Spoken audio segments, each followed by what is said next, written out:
Qadar. Kenapa kami menurunkan? Ilahnya, alasannya adalah dijelaskan dalam surat Al-Bayyinah bahwa lam yakunil ladzina kafaru min ahlil kitab wal musyrikin munfakkin hatta ta'tiyahumul bayyinah. Karena orang-orang kafir, apakah itu dari kalangan ahli kitab Yahudi maupun Nasrani atau orang-orang musyrik, mereka tidak akan berhenti dari kekufuran mereka sampai datang Al-Bayyinah. Sampai datang Al-Bayyinah, bukti dan penjelas. Dan bukti penjelas itu adalah Al-Quran. Atas itulah Allah Subhanahu wa taala menurunkan Al-Quran. Jadi korelasinya, hubungannya menurut para mufassirin antara surat Al-Bayyinah dengan surat sebelumnya adalah bahwa surat Al-Bayyinah ini sebagai illah lima qablah, penjelas sebab kenapa surat sebelumnya itu. Surat sebelumnya adalah surat menurunkan Al-Quran. Kenapa menurunkan? Karena orang-orang kafir dari kalangan ahli kitab Yahudi maupun Nasrani yang mereka punya kitab Taurat dan Injil, dan juga orang-orang musyrik menyebutkan Allah, tidak akan berhenti dari kekufuran mereka kecuali datang Al-Bayyinah, yaitu bukti itu, yaitu Al-Quran. Surat ini, kandungan surat ini berbicara tentang 3 hal. Hal pertama adalah bahwa surat ini dari ayat 1 sampai terakhir, di antara kandungannya adalah menjelaskan hubungan antara ahli kitab dan orang-orang musyrik dengan risalah Muhammad SAW dan sikap mereka dalam menghadapi risalah Muhammad SAW. Jadi nanti dijelaskan sikap orang-orang ahli kitab menghadapi risalah Nabi Muhammad SAW. Di antara mereka ada yang beriman dan di antara mereka ada yang kufur. Meskipun risalah Muhammad itu sudah dijelaskan dalam kitab mereka, Taurat maupun Injil. Tetapi ketika datang Nabi Muhammad, sebagian mereka ada yang beriman dan sebagian mereka ada yang menolak, tidak mau beriman. Kedua, surat ini nanti akan berbicara tentang tujuan utama seseorang itu beragama, bertadayun, berdin, beriman. Tujuannya adalah ikhlasul ibadah lillah, mengikhlaskan ibadah untuk Allah. Dan itu akan dibicarakan dalam ayat yang kelima. Wa ma umiru illa liya'budullah mukhlishina. Yang ketiga, surat ini juga akan berbicara tentang kesudahan manusia, kesudahan orang-orang kafir dan kesudahan orang-orang mukmin. Kalau orang-orang kafir masuknya neraka, kalau orang-orang mukmin masuknya surga. 3 kisaran itulah surat ini berbicara. Lam yakunil ladzina kafaru.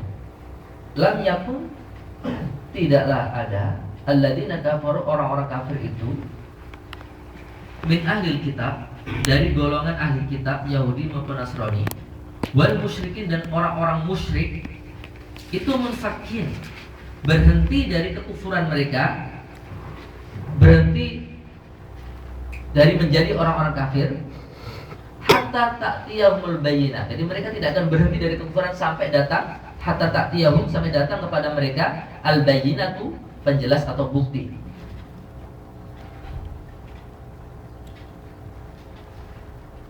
Ayat ini memberikan pemahaman kepada kita beberapa hal, bahwa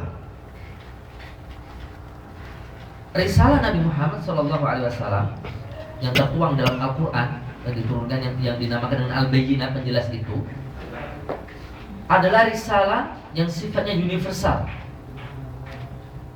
Universal bagi seluruh alam dunia, sifatnya internasional. Jadi tabarakalladzi nazzala al-furqan ala 'abdihi liyakuna lil 'alamin nadhira. Maha berkah Allah, zat yang nazzala al-furqan, menurunkan Al-Qur'an, Furqan, liyakuna lil 'alamin, agar menjadi bagi seluruh alam. Jadi internasional Al-Qur'an. Risalah Al-Qur'an, risalah Nabi Muhammad itu adalah risalah yang internasional, yang membedakan antara risalah beliau dengan risalah-risalah sebelumnya. Kalau risalah-risalah sebelumnya itu diperuntukkan untuk kaum tertentu. Nabi Musa diturunkan kepadanya Taurat untuk kaumnya sendiri, Injil juga diberikan untuk kaumnya sendiri, tetapi Al-Quran untuk seluruh alam, termasuk juga untuk seluruh agama. Kalau sebelum Islam datang, sebelum Nabi Muhammad, ada Yahudi, ada Nasrani, atau ada orang-orang yang menganut atau ahli kitab, yang disebut dengan ahli kitab dalam Al-Quran bahasanya adalah ahli kitab, yang menganut Taurat dan Injil itu. Ketika datang Al-Quran, mereka harus beriman kepada Al-Quran, karena Al-Quran itu apa? Menasakh, menghapus seluruh syariat-syariat sebelumnya. Maka seluruh penganut kitab Taurat maupun Injil itu harus menganut Al-Quran. Kalau tidak, mereka itu kafir. Makanya di sini dikatakan lam yakunil ladzina kafaru min ahlil kitab, tidaklah orang-orang kafir. Siapa orang kafir itu? Di antaranya adalah ahli kitab, itu adalah kafir. Kenapa? Karena mereka masih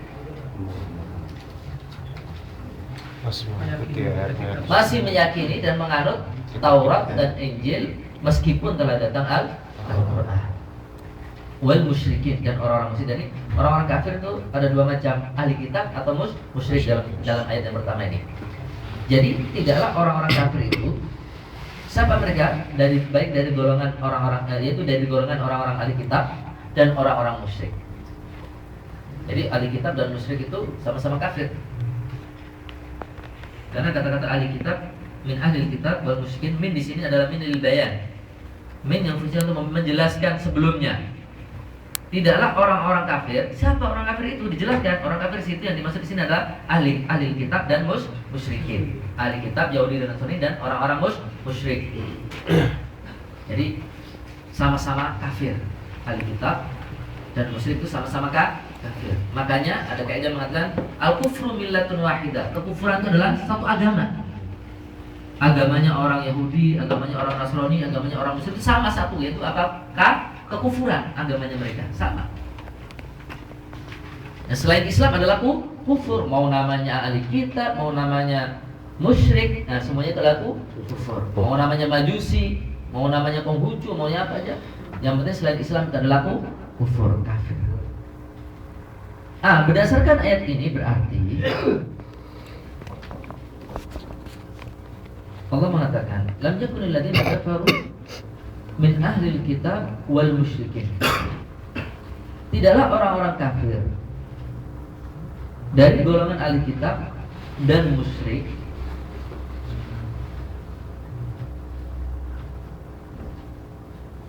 Allah Subhanahu wa taala memisah antara ahli kitab dan musyrik meskipun sama-sama kafir. Tetapi dipisah. Ahli kitab sendiri dan musyrik sendiri. Ini membuktikan, ini memberikan pemahaman pada kita bahwa ahli kitab itu bukan musyrik, meskipun kafir. Musyrik kafir, ahli kitab kafir. Tapi ahli kitab belum tentu musyrik. Nah, di sini. Karena kalau ahli kitab itu musyrik, enggak perlu disebutkan ahli kitab, langsung saja lam yakunil ladzina kafaru minal musyrikin. Tidaklah orang-orang kafir dari golongan orang-orang musyrik.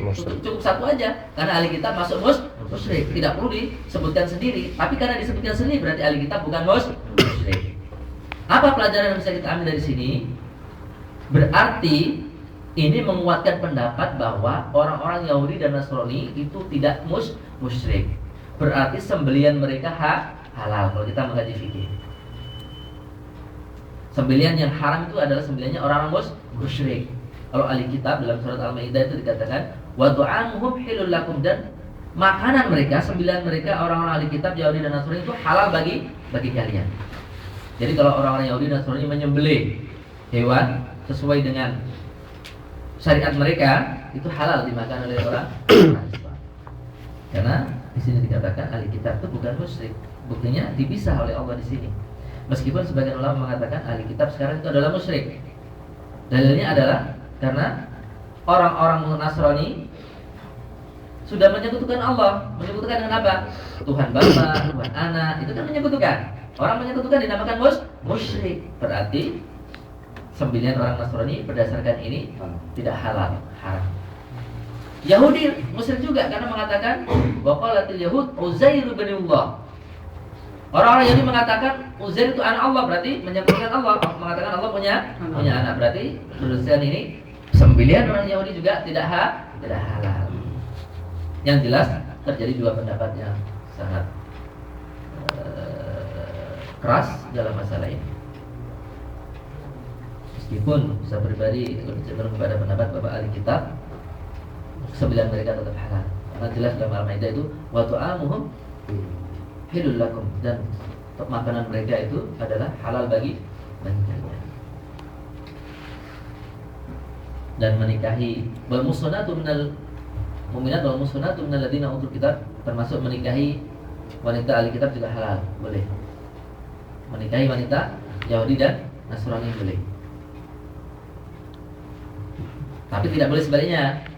Wanita nikah dengan laki-laki atau Nasrani tidak boleh. Itu ijma, tidak boleh, haram. Yang boleh adalah laki-lakinya Muslim, perempuannya Yahudi atau tapi laki-laki ini juga ada perdebatan. Ada yang mengatakan haram karena Yahudi nanti sekarang adalah musyrik. Padahal dalam ayat dikatakan wala tankihul musyrikat, janganlah kalian menikahi wanita-wanita musyrik. Nah, kalau kita berpedoman pada pendapat bahwa ahli kitab bukan musyrik, berarti hukumnya makanan mereka halal dan wanita mereka halal. Tapi kalau kita mengatakan ahli kitab itu musyrik dengan alasan tadi bahwa ya Nasrani sudah menyebutkan Allah, Yahudi juga menyebutkan Allah, berarti kita harus komitmen tidak boleh makan sembelihan mereka dan tidak boleh menikahi wanita mereka.